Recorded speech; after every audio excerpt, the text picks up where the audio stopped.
and welcome back to another YouTube video, and today we're taking a look at another film review. Yesterday we took a look at Tall Girl, and today I put myself through the pain and torture of watching Tall Girl 2.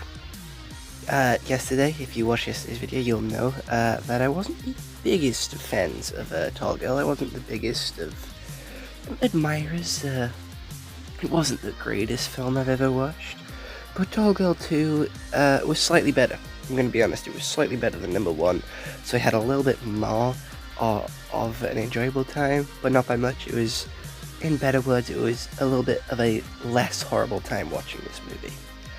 Without any further delay, any further sort of interruptions, we'll be quickly jumping over to see what Google has to say about this movie.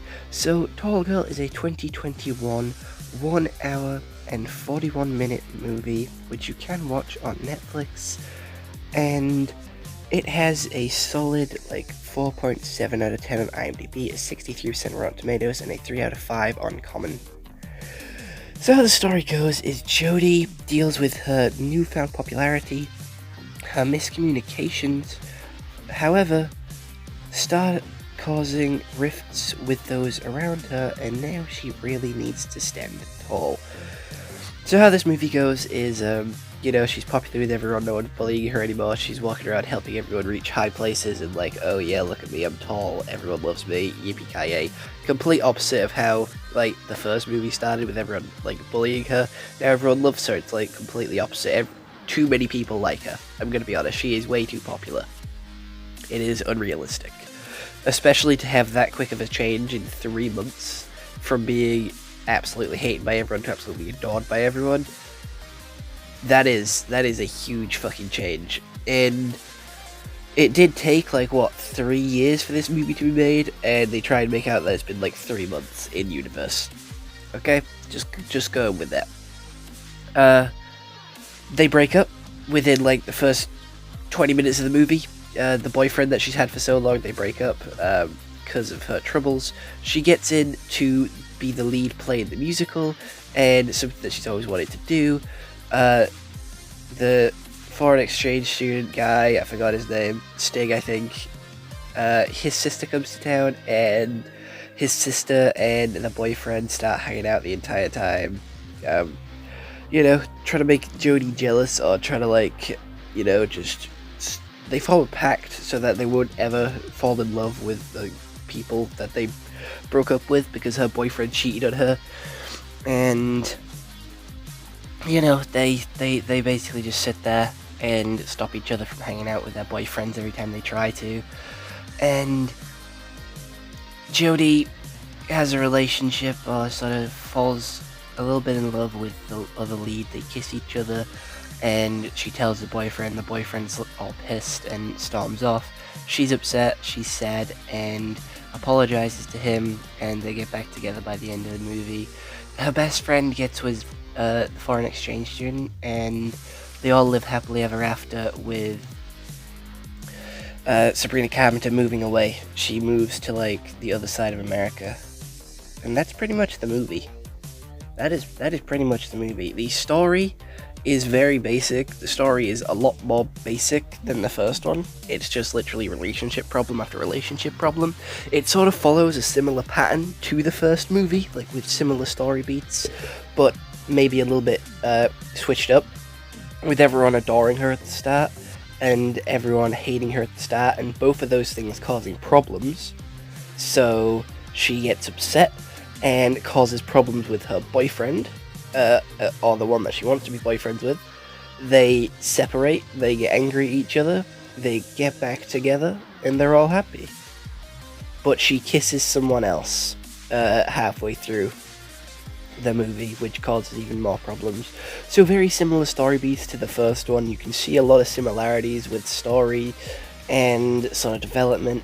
For whatever reason, Sabrina's Carpenter character, every time she goes to give advice, she tries to seem smart, and she tries to seem sort of, like she knows it all, and very sort of dark, mysterious, and sort of wise by looking out the window every time she goes to tell advice, or doing something intelligent when she's giving advice, just to try and make her seem a little bit smarter and like she knows what she's doing.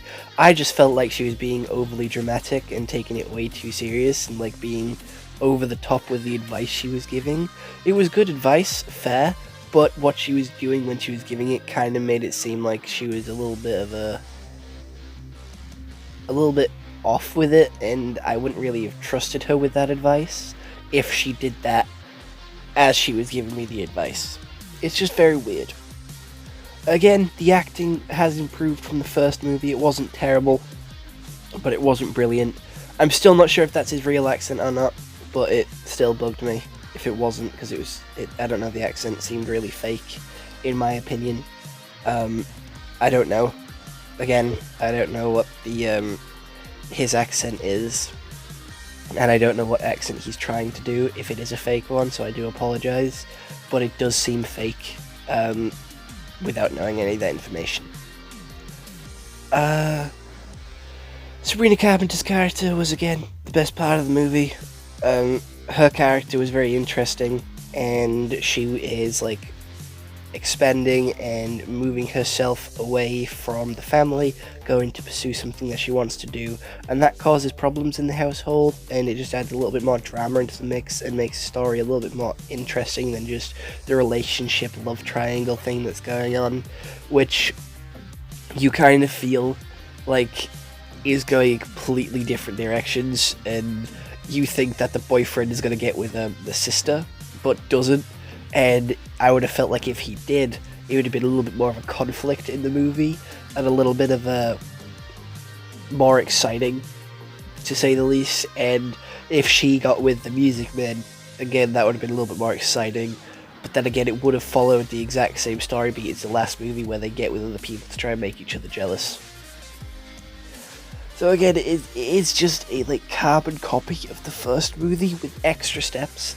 Because the only added bits is like she's to get a main part in the musical, and like Sabrina brings more issues to the movie, but that could be just shown instead of the dad bringing issues, it's Sabrina bringing issues, and it was more interesting than the first one, I will admit. Even though it is the exact same story, it was more interesting. I don't know why. I just felt like I expected more from this one, and every time something happened, I sort of made like a plot line in my head where I'm like, oh, I know where this is going. They're going to get together. It's going to cause issues. And then it sort of flipped those, and they didn't get together. And I guess it kind of like didn't do my expectations of the movie, and that's why I think it's really cool. But it was still quite boring, even though it did like not go with my expectations. The set design and costume design is quite cool. I really like that jacket with these zips across the sleeves. I thought that was really cool. That I do want to get myself one of those, because they do look really fucking sick. But again, there isn't much else to say in the movie, other than they didn't utilize Sabrina again. Like, they didn't get her to sing a song for this movie, and by this point, she's making it big in the music industry, so get her to make a fucking song in the movie. Get her to sing in the movie. Get her to do something. Like, they had her throwing knives in the first one. Like, why? Get her to sing in the pageant show. Get her to do something that she can do really fucking well. And, I don't know, it just bugs me that, like, you have a character, you have a person that can sing. Get them to sing in the movie. Utilize your actors.